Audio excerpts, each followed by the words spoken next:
And we're back. Let's see. Let's see if Emeek keeps arguing based on the fact that the direction the ecosystem of the tech world's going, whether Apple likes it or not, is a direction that is diametrically opposed to their philosophy of lock you in and rape you.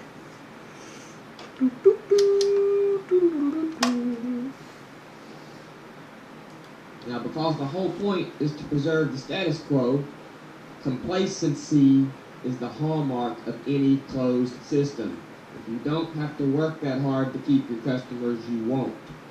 Now, Apple innovates more than almost anybody in the tech industry, especially hardware. Apple does not innovate. Otherwise, what the heck? Intel and Nvidia, and to a point ATI, have made all the hardware innovations for the Mac over the last 5 years. Emeek, here's my challenge to you.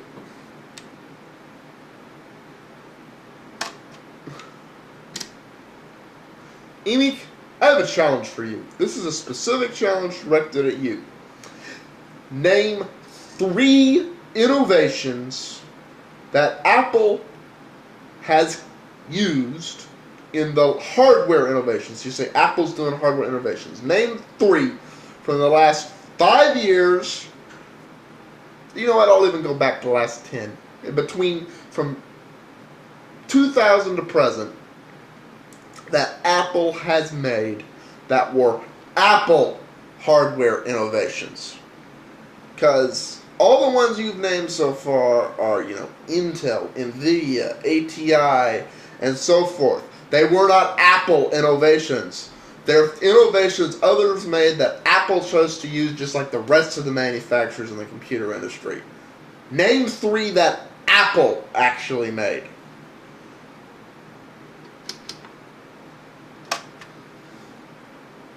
Is Google talking about? Surely they wouldn't reference an Apple with that last sentence. Complacency is the hallmark of any closed system, not Apple's. Actually, yeah, it is. And as far as this 4-blade razor really much better than 3, you need to ask yourself that question. Gmail's been in beta for how long? It all sounds great. Actually, Gmail isn't in beta anymore. Listening and reading this article, this email. And the real reason Gmail was in beta so long is because Google has the highest tolerance for something being removed from beta. It has to be up 99.999% of the time with no problems to qualify to be removed from beta. Given the nature of email and cloud-based systems, it took them a while to get their servers able to handle that load because of the popularity of the service. It was close, but it wasn't there. But it's officially out of beta now. I wish Apple had the same standards, because given the price they charge for stuff, they should. From Google, Vice President of Marketing. It all sounds great, and Google certainly is a champion of open source systems with Android and Chrome and countless other projects. I have very mixed feelings there. Google is money, but I'm not sure I'd call them the champion. Google's making a very public effort to claim the mantle of openness. But the battle for this mantle has been going on for a long time. 2 years ago, I wrote a post titled, "Who is the openest of them all?" And what I noted then bears repeating. Don't be fooled. Companies are very selective about the areas where they choose to be open. Yes, they are. All companies are very selective about the areas they choose to be open, and with good reason. If you're doing a commercial venture, you're not going to just stand up and go out and say, here's our entire business model, copy it, and do everything. There are times when open is not beneficial. There are times where open is extremely beneficial. Where open is most beneficial is in terms of software, design, and so forth. If people did not, for example, grids and infrastructures, if we didn't have an agreed upon open standard for what colors meant positive and what colors meant negative and what colors meant ground, you need a manual for every single house, dwelling, business, room, every light fixture, everywhere. But we have an agreed upon standard for the most part that, ground is brown or green. And on simple electrical things, black's positive, black's power, and white's the completion of the circuit. Without this, it wouldn't work. Same thing with email. When they first tried to do email, they tried to have it, well, you have to have your Sun Systems email, you have to have your blah blah email, your blah blah email, your blah blah email.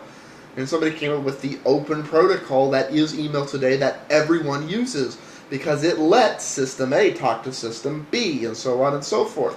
The Internet is an open network based on the TCP/IP protocol. Without that, you would not have the Internet. Computers would not talk to each other. Open is great for that. What criteria we use to determine security? What criteria we use to determine red flags for fraud? What criteria we use to rank someone the best search site? There's a reason search engines keep their black box algorithms black box. And the same thing with their ad metrics, and the same reason that the TSA manual is not publicly published, and so on and so forth. It would defeat the whole purpose of the thing existing. And this is somebody who's very, why aren't we all on Linux? Open is not always the best solution. What Google's saying in this memo is that anywhere that open does not interfere with the ability to do good business, open should be the adopted policy. And they're saying that's very counterintuitive, because the philosophy that everyone in the business world operates on is, well, yeah, in the long run, open would help me out here, but in the short run, if I squeeze an extra 2 cents out of every person, I squeezed an extra 2 cents out of every person. And, a penny doubled 27 times is $1 million, and I want that, damn it. Versus people coming to me because I'm the best, or have the largest market share, and the most cost effective, in the long run, is worth a hell of a lot more. And I'm coming up on time here, so I'm going to have to cover the rest in the next part. Peace out all. See you on the other side.